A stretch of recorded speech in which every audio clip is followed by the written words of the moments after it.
c'est facile aussi, on le sait comment ils font. Et ben, en Corse, il y a eu 2 parties, je ne veux pas dire et souvent quand je prenais les Corses dans mon taxi, je leur disais alors, c'en est où, tout ça, les histoires. Et qu'est-ce qu'ils me disaient tout le temps, les Corses dans mon taxi, hein. Ils me disaient, il y a un, il a touché la valise, et l'autre, il n'a pas touché la valise. De ça.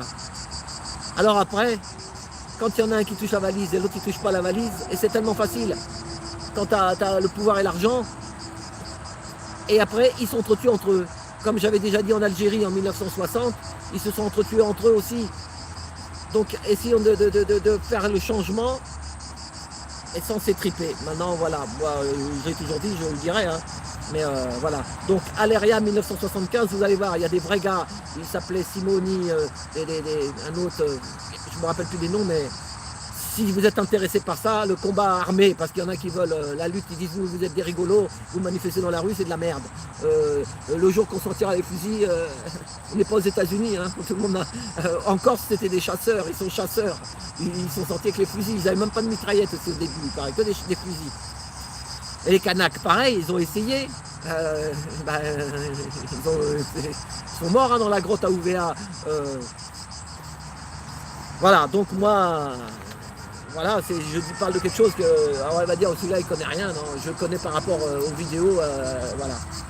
Donc, voilà. Bon, pour la, alors, voilà, ah oui. Donc je voulais parler aussi, en Corse, il y a 2000 restaurants.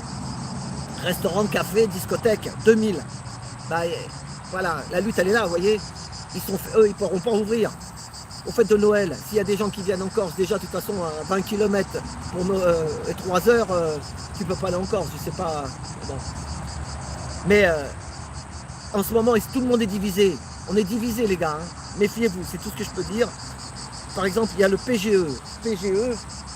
PGE, c'est le plan garanti par l'État. Mais il y a des disparités. Moi j'entends les taxis, il y en a qui disent qu'ils ont touché 10 000 euros.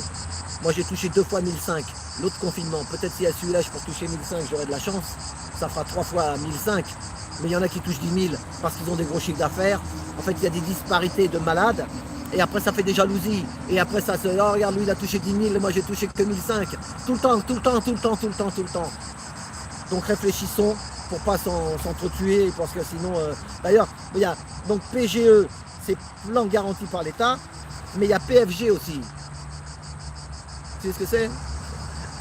Est-ce que sur la roue, ils savent ce que c'est? PFG, vous savez ou quoi PFG? Ah, il y en a qui doivent savoir. Répète le premier. PFG. Mais celui d'avant? Plan garanti par l'État. Voilà. Ça, c'était PGE. Voilà. C'est pour la crise, là. Qui c'est PFG? Il y a combien de personnes, là, qui regardent? 273. Ah, ça va, ils n'ont pas fermé le tuyau. J'avais peur qu'ils ferment le tuyau. J'ai dit, ils vont voir la cagoule, ils vont... Je suis pas là pour l'insurrection, moi. Hein. J'ai pas de réponse pour l'instant. PFG, c'est pompe funèbre générale. Ah. C'est connu, pompe funèbre générale. Ah si, elle m'a dit oui. Voilà. Ouais. Donc c'est ça. PGE, merci, plan Laurent. Garanti par l'État, ou PFG, parce qu'il y a au moins 70% des restaurants qui vont couler. Voilà. Voilà, c'est ça. Hein, et il n'y a pas grand chose comme différence. Hein. Les lettres, il y a le E, tu enlèves la petite barre en bas et ça fait PGE, plan garanti par l'État. Donc voilà. Voilà. Et ils sont trop forts, hein, pour nous diviser. Ouais. Donc, et après, on peut s'entretuer entre nous, les gars. Donc, contre les Africains, contre les Nord-Africains, contre telle région, contre telle autre. Et moi, je crois que le problème, il n'est pas là. Donc, et je suis pas non plus... Moi, mon rêve, ma petite remorque avec mon bivouac, et puis aller bouger un peu et aller voir la campagne, hein, c'est tout. Hein. Voilà, donc, alors voilà. Voilà. Ah voilà, donc on va parler de la Corse un peu maintenant. Voilà, j'ai dit à peu près, c'est mon point de vue. Hein. Voilà. Mais je vous dis, j'ai vu une vidéo aujourd'hui de Rémi Gaillet ou Daillet là. Daillet. Ouais. Son grand-père était colonel, général de l'armée, machin. Ils ont dit des trucs. C'est ce qu'il dit sur la vidéo. Rémi Gaillet. Daillet. Daillet. Oui, avec un D. Qu'est-ce qu'il dit? Il dit qu'en 1940, Oui. quand il y a eu la guerre, n'oubliez jamais ça, les Français. Hein. Il dit que